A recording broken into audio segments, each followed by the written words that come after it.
Hello మామాస్, welcome back to my channel. ఈ వీడియోలో వచ్చేసి నేను good bad ugly movie review ఇవ్వబోతున్నానండి.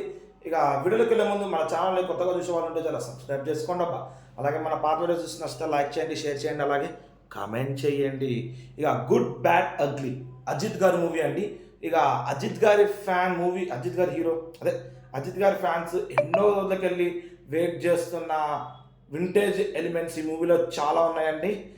Correct అజిత్ని ఎగ్జాక్ట్గా యూజ్ చేసుకున్నారేమో అనిపిస్తుందండి మూవీ.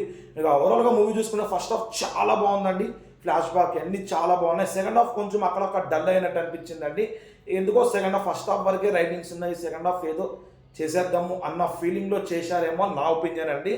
ఇక బేసిక్గా స్టోరీ లైన్ చూస్తే ఏం లేదండి, ఏమంటారు, మన హీరో గారు ఒక గ్యాంగ్స్టర్ అండి. ఆయన ఎన్నో రోజులు జైల్లో ఉంటారు. తర్వాత వాళ్ళ కొడుకుని కలవడానికి వచ్చినప్పుడు వాళ్ళ కొడుకు ఒక డ్రగ్ కేసులో ఇరుకుతాడండి.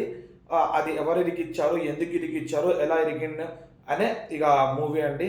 ఇక ఓవరాల్గా మూవీ అయితే చాలా బాగుందండి. ఇక సినిమాటోగ్రఫీ చింపి పడేసినారండి, ఫారెన్లో చేసినారు. సినిమాటోగ్రఫీ వేరే లెవెల్ ఉందండి. సినిమాటోగ్రఫీ ప్రొడక్షన్ వాల్యూ కూడా రిచ్ అనిపించిందండి. ఇక యాక్టింగ్ వైజ్లో చూసుకుంటే అజిత్ గారు వేరే లెవెల్ ఉందండి. Mass elements, fights plus dark comedy, ఇక గ్యాంగ్స్టర్లో ఆ హైపు ఇవన్నీ చాలా బాగున్నాయండి అజిత్ గారి నుంచి. ఇక పాజిటివ్ పాయింట్స్కి వచ్చేస్తే మనం అజిత్ గారి యాక్టింగ్ బాగుందండి. Plus first half story line చాలా బాగుంది. ఫస్ట్ హాఫ్ స్టోరీ చాలా బాగుందండి. సెకండ్ హాఫ్ కొంచెం డల్ అయిపోయింది అనుకోండి, అది నెగిటివ్ కిందకి వస్తుంది. ఇక సినిమాటోగ్రఫీ రిచ్ ఉందండి. ఇక ప్రొడక్షన్ వాల్యూ రిచ్ ఉంది. సినిమాటోగ్రఫీ చిప్పి పడేసినారు. మ్యూజిక్ కూడా చాలా బాగుంది. కొన్ని దగ్గర మ్యూజిక్ దొబ్బింది అన్న ఫీలింగ్ వచ్చింది, కానీ కొన్ని దగ్గర బాగుందండి. ఇక నెగిటివ్ అంటారు, ఒక సెకండ్ హాఫ్ నెగిటివ్ అండి. ఇక త్రిషా గారిని, అర్జున్ దాస్ని, యోగి బాబుని వీళ్ళందరినీ ఎందుకో కరెక్ట్గా యూజ్ చేసుకోలేదేమో, వాళ్ళని యూజ్ చేసుకుంటే ఇంకా మూవీ వేరే రేంజ్కి వెళ్ళొచ్చేమో అని ఒక చిన్న ఫీలింగ్ అనేది వచ్చిందండి. ఇక అడల్ట్ కంటెంట్ అంటారా, అర్జున్ దాస్ గారి ఎంట్రీలో కొంచెం బిగినీతో వస్తుందండి. అది ఒక్క సీన్ వదిలేసుకుంటే అడల్ట్ కంటెంట్ ఏం లేదండి. ఓవరాల్గా 2 hours 20 minutes రన్ టైంలో మూవీ అనేది ఉందండి. చూడండి, ఒకసారి ఫ్యామిలీతో చూడండి. సినిమా ఎలా ఉందో కమెంట్ బాక్స్ మెన్షన్ చేయండి. ఇక నేనైతే ఓవరాల్గా మూవీకి వచ్చేసి 2.5 వరకు ఇస్తానండి. 2.5 to 3 వేసేసుకుందాం అండి. 3 ఇస్తాను, 5కి రేటింగ్.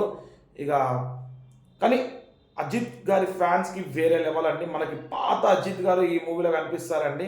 ఇక పట్టుదలలో మనకి ఎట్లా మూవీ అనేది ఎట్లా రోల్స్ అనేవి తీసుకున్నారు. దీని తర్వాత కూడా అక్కడి నుంచి ఇక్కడికి ఇంకొక ఎత్తులో క్యారెక్టరైజేషన్ అనేది అజిత్ గారు చూస్ చేసుకున్నారని చాలా అనిపిస్తుందండి మనకి.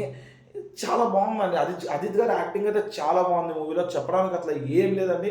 స్టోరీ లైన్ సెకండ్ హాఫ్లో కొంచెం బాగుంటే బాగుంటుంది అంతే, కానీ అజిత్ గారి యాక్టింగ్ చాలా బాగుందండి. ఆయనకి నెగిటివ్ పెట్టేదే ఏం లేదండి. చాలా బాగుంది మూవీ అయితే. చూడొచ్చు, పర్లేదు. మరీ దారుణంగా అయితే ఏముండదు, చూడొచ్చు, పర్లేదు, బాగానే ఉంది. ఇక ఇలాంటి వీడియోస్ మరిన్ని కావాలంటే మన ఛానల్ సబ్స్క్రైబ్ చేసుకుని పక్కన బెల్ ఐకాన్ క్లిక్ చేస్తాను. ఎట్లా వీడియోస్ పెట్టగానే మీకు ఇట్లా నోటిఫికేషన్ వస్తాయని. దాట్స్ ఇట్ అండి రోజుకి.